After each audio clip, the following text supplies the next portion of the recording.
آپ لاہور سے لشکر جرار لے کر مقتولین کا قصاص لینے ڈی چوک اسلام آباد پہنچے تھے، لشکر جلال لے کر۔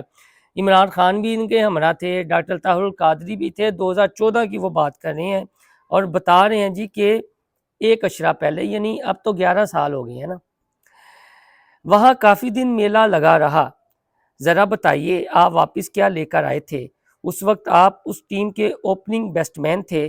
جہاں تک تحریک لبیک کو ممنوع قرار دیے جانے کا سوال ہے تو جس قانون کے تحت اسے ممنوع قرار دیا گیا ہے اسی میں اس مسئلے کا حل موجود ہے، اور وہی بات جو ہم بار بار مفتی منیب الرحمان صاحب اور محسن نقوی صاحب کی ہونے والی ملاقات کو لے کر کرتے آ رہے ہیں، اور خبر بھی آپ تک شیئر کی تھی۔ انہوں نے کہا کہ جس قانون کے تحت ممنوع قرار دیا گیا ہے اسی میں اس مسئلے کا حل بھی موجود ہے، اور مسئلے کا حل واقعی موجود ہے۔ اور ساتھ میں انہوں نے کہہ دیا کہ تسی جرا سانے مارا ٹون دے لوائقین دا او انصاف لین گئے سی لشکر جرار دا اپنے نال لے کے، تسی کی کر لیا، کی حاصل کیتا؟ انہوں دے خون نو تسی ویچیا ہی ہے۔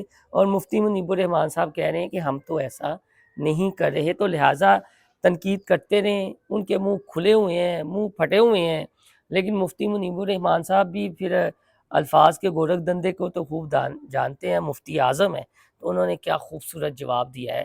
اگر افاقہ نہ ہوا تو مزید ہو جائے گا، جس طرح اولیاء مقبول جان صاحب نے میرے خیال میں اس کے بعد تو انہیں کوئی جواب نہیں دیا۔ فواد چودھری صاحب کبھی کبھی آتے رہتے ہیں، لیکن فواد چودھری صاحب کی لگتا ہے ان سے محبت بھی، اندر سے محبت بھی ہوگی، اور مفتی منیب الرحمان صاحب کے علم کے وہ قائل ہوں گے، لیکن مفتی صاحب نے دیکھیں 2-3 باتیں انتہائی اہم کر دی ہیں کہ قانون ہی میں راستہ موجود ہے، اور جو دہشت قائم کرنے کے لیے یہ گرفتاریاں تھیں وہ اب آہستہ آہستہ رہائی کے عمل میں جائیں گے۔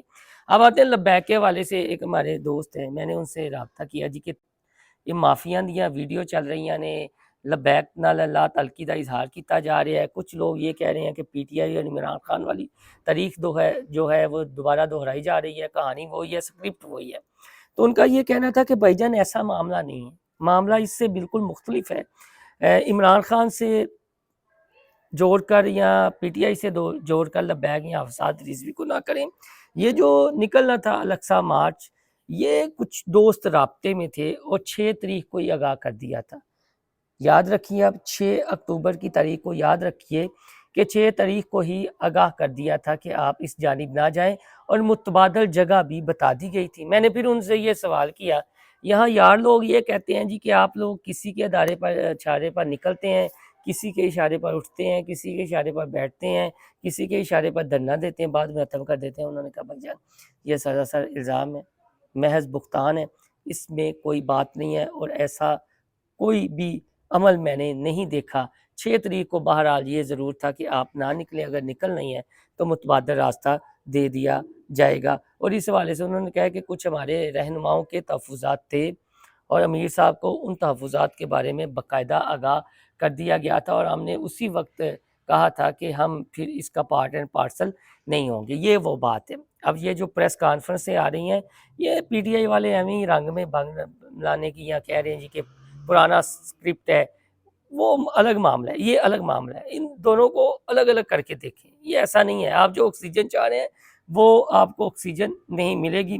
مزید اس دوست نے مجھے کئی باتیں بتائی ہیں، وہ باتیں پھر میں ایک ٹائم سیٹ ہوا ہے ان کے ساتھ انٹرویو کا، تو انٹرویو میں بتا دوں گا، ورنہ پھر جو مزید ان سے میری بات چیت ہوگی وہ میں کھل کر آپ کے ساتھ بیان کر دوں گا۔ لیکن 6 اکتوبر کی انہوں نے بات بتائی ہے، یہ نیا آیا جی کہ 6 اکتوبر، میں 8 اکتوبر سمجھتا رہا، لیکن 6 اکتوبر کو انہوں نے کہہ دیا تھا کہ بتا دیا تھا۔ اب یہ وہ ہے جی جو 26ویں آئینی ترمیم کا notification, field marshal Syed Asim Munir کی مدت کے حوالے سے، ان کی ایکسٹینشن کے حوالے سے، کہ وہ ڈے فرسٹ سے ہونی ہے جی، یعنی 3 سال ڈے فرسٹ سے اور 5 سال، تو یہ 5 سال بنتی ہے، اور نومبر 2027 ہی ہے۔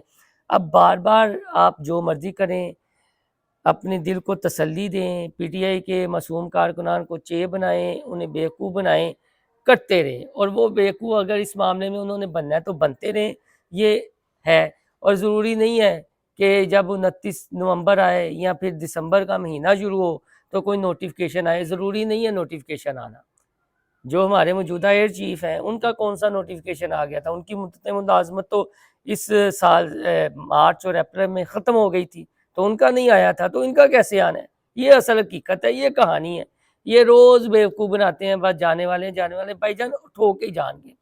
اور جتنا زیادہ محاذ گرم ہے آپ کے سامنے ہی ہے، تو بار بار فیک نیوز پھیلانا، پراپوگنڈا کرنا، وہ میں نے پچھلے ویلاگ میں بھی ذکر کیا تھا کہ جب تک یہ نہ کر لیں، انہیں 2 وقت کا کھانا ہضم نہیں ہوتا شاید. یہ وہ معاملہ ہے، یہ وہ نوٹیفیکیشن ہے، یہ سامنے آ چکا ہے، اور کہانی اتنی سی ہے. باقی یہ افسانے ہیں، جتنے زیادہ افسانے گھڑ لیں. دوستو اپنا فیڈ بیک ضرور دیجیے گا. اللہ حافظ.